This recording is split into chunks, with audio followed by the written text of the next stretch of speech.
Ayan siya, dye. May butunis siya na gold dye. Ayan. At ano yung likod niya, dye. Medyo mahaba.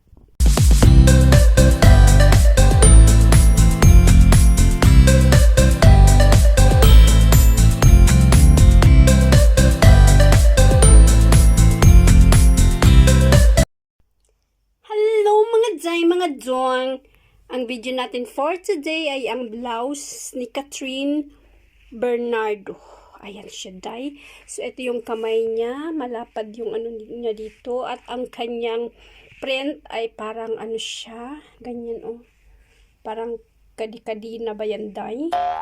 So, ayan yung ano na, oh, kamay niya.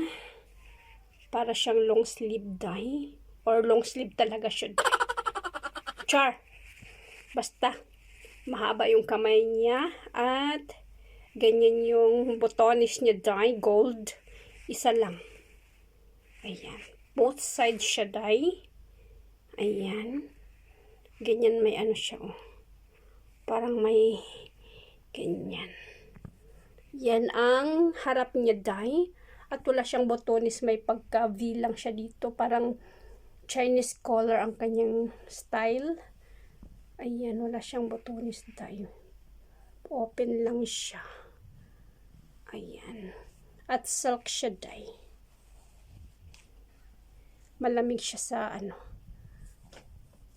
sa katawan, mga dye. Sa likod ay ganyan ang style niya, dye. Ayan. Ganyan lang yung design niya, dye. At maano siya, dye. Ayan. Mahaba sa likod. Ganyan yung cutting niya. At may ano siya, dye.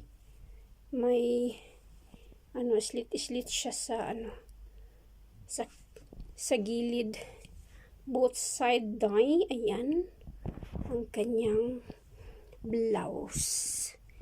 Ayan yung ating review sa blouse na ito.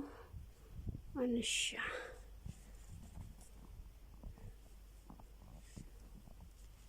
Back sa harap. Ayan. Ayan siya, dye. Ang kanyang kulay, dye. Ano siya?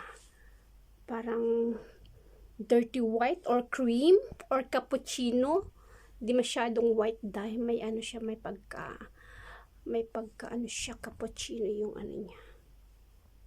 Ganyan yung blouse na ito, mga dye. Ayan. Diba? So, ayan lang mga dye, mga dong. Bye!